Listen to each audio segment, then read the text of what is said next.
Salut la compagnie, on se retrouve pour parler du match PSG OGC Nice.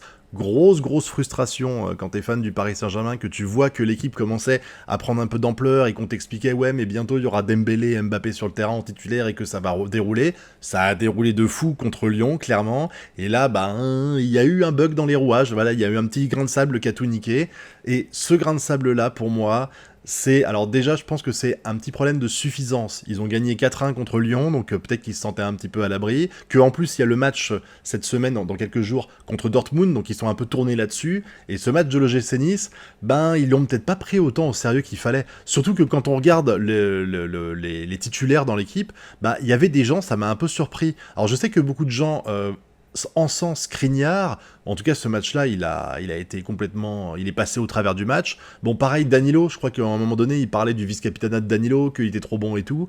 Écoutez, il était pas le plus mauvais, hein, mais pas terrible non plus. Et là, j'ai surtout été déçu, c'est en milieu de terrain.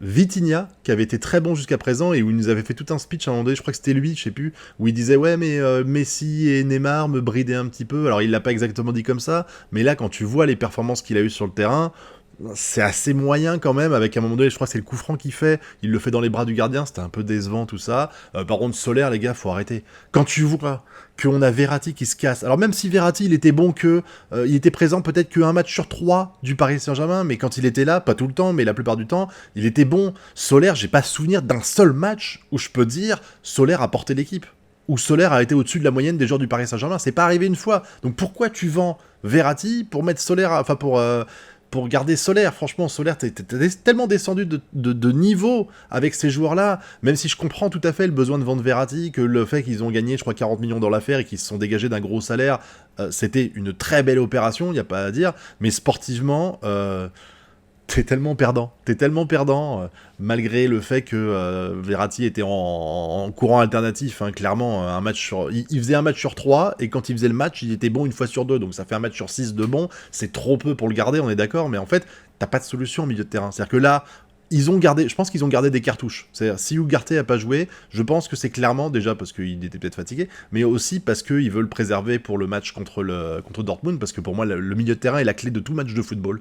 Pas l'attaque, pas la défense, le milieu de terrain qui fait tout pour moi, enfin qui fait le plus important. Donc Ugarte, t'as besoin d'en avoir un à son prime face à Dortmund, donc tu le mets de côté. Mais quand tu le mets de côté, vu ce qu'il y a en termes de munitions au milieu de terrain, t'es obligé de foutre Solaire, quoi. Et ça donne un résultat catastrophique comme on vient d'avoir là. Et ça, c'est super triste d'avoir ça. Parce que mine de rien, on a quand même dominé tout le match. Je veux dire, je me rappelle plus des chiffres, mais je crois qu'on a 66 ou 68% de possession de balles. Je veux dire, quand t'as ça, et que tu vois que le score final c'est 3-2, tu te dis putain, mais ils ont eu une réussite de fou. Et c'est vrai qu'il y a eu un peu de chance aussi de leur côté, du côté de Nice. Mais tu peux pas mettre ça sur le dos de la chance. C'est pas la chance qui fait que tu mets 3 buts. Et puis la chance, faut la provoquer aussi. Mofi a été exceptionnel, il a tout niqué. Thuram aussi a pas été mauvais du côté de Nice, mais même toute l'équipe globalement a été bonne.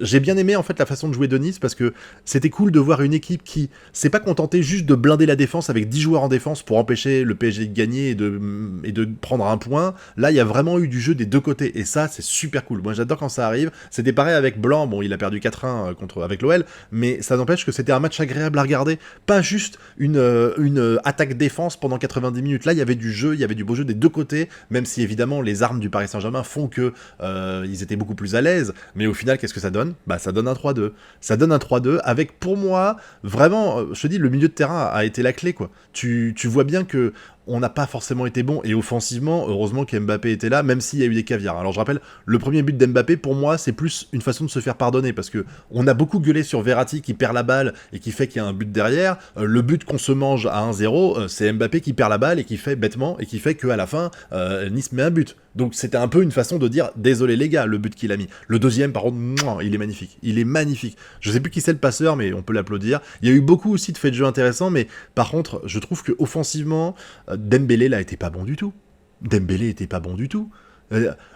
Les tirs de loin complètement foireux qui vont taper les pigeons en l'air là, merde, t'es attaquant quoi. Enfin, je veux dire, on attend mieux d'un joueur comme ça. Si tu prends la décision de tirer, fais-le au moins intelligemment. Fais pas juste n'importe quoi. Surtout que des fois, il faisait des tirs à une distance, tu sentais déjà que c'était mal barré. Autant quand tu t'appelles Mbappé, la plupart du temps, quand tu tires comme ça, tu la mets dans le cadre ou pas loin. Donc on se dit ah bah il a tenté, il savait qu'il avait l'opportunité de le faire et qu'il avait les moyens. Bon, Dembélé, il tirait, tu te doutes bien, il était là, il fait bah je tente ma chance, ça marchera pas, mais c'est pas grave, j'essaye, c'est marrant quoi. Bah non, c'est pas marrant. Fallait, au pire, tu recules le ballon, tu passes à un milieu de terrain, tu essaies de relancer autrement, mais c'était triste, quoi. Par contre, j'ai trouvé quand même que le jeu penchait vachement... alors, je dirais, c'est compliqué de dire qu'il penchait à droite, parce que Mbappé joue à gauche, et que ça s'est bien passé à gauche, même si je trouve que avec Hernandez, ça marche pas aussi bien que c'est le cas avec d'autres joueurs, comme j'allais dire Kolo Muani, mais c'était pas lui dont je voulais parler. Après, quand Ugarte est rentré, je trouve que ça s'est mieux passé. D'ailleurs, la preuve, je crois que c'est Ugarte, je dis peut-être une bêtise, mais je crois que c'est Ugarte qui fait une passe à Mbappé pour le but là. Voilà, ce mec, c'est l'avenir du PSG. Avec évidemment Zahir Emery qui n'était pas non plus dans une forme transcendante, mais je vous dis, le problème c'est aussi tes collègues à côté. Je veux dire, quand t'es en défense et que ton collègue en défense centrale est pas bon, ben tu dois faire le boulot pour deux. Là c'est un peu pareil, quand t'as Zahir Emery et que t'as Soler à côté et que Vitinha est pas en grande forme, ben ça donne un Zahir Emery qui est un peu tout seul au milieu de terrain, et Zahir Emery, du haut de son petit âge, il peut pas porter l'équipe comme pourrait le faire un Messi ou un Mbappé en attaque, voilà. Donc Zahir Emery, on lui demande ce qu'il peut, il est très bon, c'est l'avenir du Paris Saint-Germain pour moi, mais il peut pas porter l'équipe en milieu de terrain comme pouvait le faire Verratti, par exemple. Encore une fois, on parle de Verratti, voilà. Désolé. Dites-moi ce que vous pensez et que pour Verratti, est-ce que vous êtes déçu qu'il soit parti ou pas. Je vous dis, financièrement, c'était une bonne opération, sportivement, c'était une mauvaise. Après, il faut un juste équilibre entre les deux, donc je peux comprendre le choix de le vendre, mais là, ce match-là est la preuve ultime que tu avais besoin d'un Verratti sur le terrain.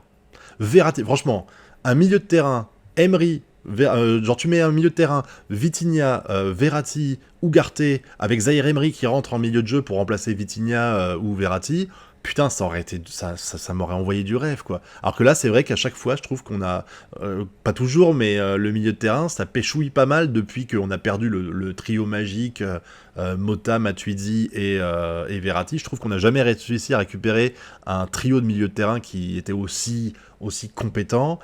Ça commence à s'arranger, mais c'est pas encore ça, et ce match-là en est la preuve. Alors j'espère qu'il n'aura pas de mauvaises conséquences sur le match qu'on va avoir face à Dortmund, et que c'est juste ça va leur permettre de se secouer un peu et de se réveiller en disant bah voilà, Dortmund c'est pas gagné si on perd contre Nice, qui était très bon. Nice très bon, je rappelle qu'ils sont quand même deuxième, même si c'est le début du championnat, c'est pas rien d'être deuxième du championnat de France, donc c'est une très bonne équipe aujourd'hui qui a le potentiel pour finir dans le top 3, voire peut-être même dans le top 2. On verra à la fin de la saison, hein, c'est trop tôt pour le dire, mais ce que j'ai vu, les deux matchs que j'ai vus de l'OGC Nice, c'était très beau, donc je peux comprendre, c'est pas une surprise que le Paris ait perdu. Ça surprend parce qu'on s'attendait à ce qu'ils gagnent, ils étaient chez eux et tout ça, mais c'est pas vraiment une surprise de les voir perdre parce que c'est l'OGC Nice en face. Perdre contre l'OL, ça m'aurait surpris, mais perdre contre l'OGC Nice, je peux tout à fait comprendre. Après, on peut dire aussi que c'est la fatigue, il y a eu la trêve internationale, il y a sans doute beaucoup plus d'internationaux du côté du Paris Saint-Germain que de Nice, même si ça serait vraiment dégueulasse de dire que c'est pour ça qu'on en a perdu. Vraiment, ça a dû jouer un petit peu dans les têtes. Les mecs sortaient de matchs de leur équipe nationale, là ils ont Dortmund en tête à mon avis, le match entre les deux c'est presque un amical pour eux, ce qui est une connerie, hein. Soyons clairs, je suis pas en train de chercher des excuses, mais ça joue aussi sur le fait que ce match a été perdu 3-2 face à une équipe de Nice qui les a surpris, qui a été très très bonne, et une équipe de Paris qui a été diminuée, hein. On a quand même des joueurs qui sont absents, Asensio va manquer, voilà, et puis Ugarte a manqué énormément, l'entrée de Kolo Muani a été ok tiers, tu vois, après il a remplacé je crois que il a remplacé Dembélé, non c'est Ramos qui a été remplacé, Ramos qui a été transparent, hein. Limite j'ai pas vu qu'il était sur le terrain au début, ça a été vraiment pas terrible quoi, et puis Dembélé qui a été totalement transparent, Barcola a pas vraiment eu le temps de peser sur le jeu je trouve, c'est dommage, mais voilà, c'est défaite logique. La compo, le manque d'expérience de certains, d'entraînement, la faiblesse du milieu de terrain avec cette composition-là a fait qu'on a perdu. Maintenant, espérons que ce soit un petit peu un électrochoc pour le prochain match contre Dortmund, et que ça serve, voilà, la défaite soit positive pour l'état d'esprit et le côté sérieux de l'équipe, même si Dortmund, quoi qu'il arrive, c'est un adversaire ultra sérieux et qu'il faut faire les choses bien contre eux. Voilà. Donc maintenant, j'espère que ça vous a plu tout ça. N'oubliez pas de me donner votre avis sur ce match-là dans la zone commentaire, et puis pouce bleu, abonnement, partage. Nous, on se retrouve bientôt pour de prochaines vidéos. Tchuss!